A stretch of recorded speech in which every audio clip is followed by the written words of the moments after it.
Gəlin belə bir situasiyanın izahına baxaq. Deyir, həkim müayinəsini keçən insanda Klinefelter sindromu aşkarlandı. O orqanındakı qanda zəhərli maddələrin əksər hissəsi zəifləşdirir və qlukozanın artıq hissəsini qlükogenə çevirərək ehtiyat halında saxlanılır.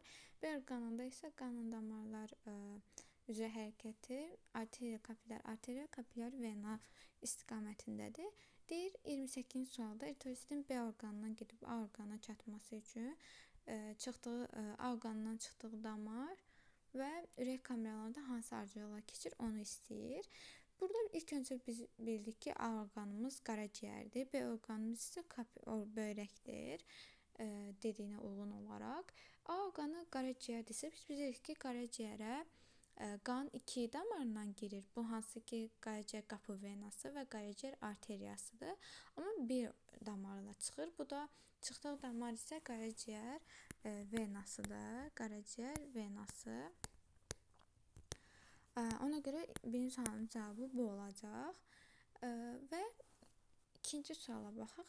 Deyir ki, kameralardan hansı arteriolar keçəcək? Bunun da cavabı odur ki, bu qaraciyər venası ilə gəlir aşağı boş venaya, oradan da gəlir ürəyin sağ qulaqcığına, sonra gedir sağ mədəciyinə, sonra gəlir ağciyər kötüyü vasitəsilə ağciyərdə təmizlənir. Ondan sonra gəlir sol qulaqcığına, sonra gəlir sol mədəciyinə. Oradan da aorta vasitəsilə böyrək arteriyaları ilə böyrəyə daxil olur. Ona görə ardıcıllıq budur. Bu ümumiyyətlə qəbul imtahanında istər açıq, istər qapalı sual kimi bu ardıcıllıq, ümumiyyətlə qan damar sistemi çox düşür. Bu hissələrə diqqət etməyiniz şərtdir. Gəlin növbəti suala baxaq. Deyir, qanın formalı elementlərinin sayının normadan olduğunu qəbul edərək B orqanına daxil olan qanın 100, burada görsənmir, amma millilitrdir. Millilitr və millilitrdə X xromosomların minimal sayını hesablayın. Cavabın səhvini yazmaqla əsaslandırın.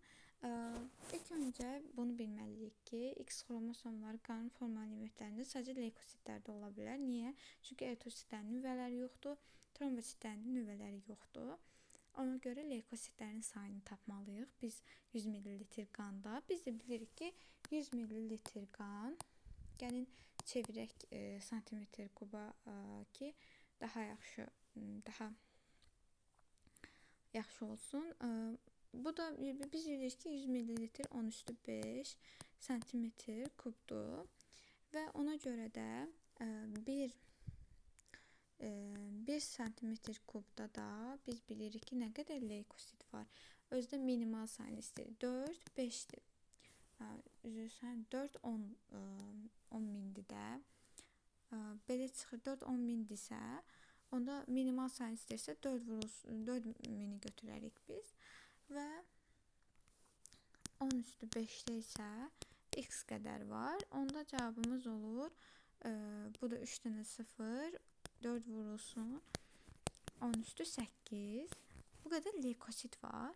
Onda belə biz də bilirik ki, Klinefelter sindromu olan şəxslərdə genotip XXY olur. Ona görə burada 2 dənə x var. 2 dənə x olduğuna görə cavabımız 8 vurulsun 10^8 olar. Belə. Sonra gəlin digər suala baxaq. Digər sualda deyir ki, cədvəli tamamlayın. B orqanı ilə eyni bədən boşluğunda yerləşən endokrin sistemə aid olan vəzlərin adları, hər birinin sayı və qanı B orqanına bilavasitə gətirən damarın adı. Burada adı böyrək üstü vəzidir. Böyrək üstü vəzi. Hər birinin sayı 2 ədəddir. Amma eyni bədən boşluğunda deyir. Yəni burada gəlin endokrin sistemi olan vəzlər, gəlin bunların hər birinin adını yazaq. Baxın, belə suallar da çox düşür. Keçən situasiyada da belə suallar vardı. Böyrək üstü vəzi. Sonra mədə altı vəzi var. Altı vəzi var. Sonra hansı vəzlər var qarın boşluğunda? Elə bu qədər. başqa bir vəzi yoxdur qarın boşluğunda. Hər birinin sayı, böyrək üstü vəzinin sayı 2, mədə-altı vəzinin sayı 1-dir. Qanı B orqanına bilavasitə gətirən damarın adı isə təbii ki, böyrək arteriyası olur. Böyrək arteriyası olur. Bu qədər. Çox sağ olun dinlədiyiniz üçün.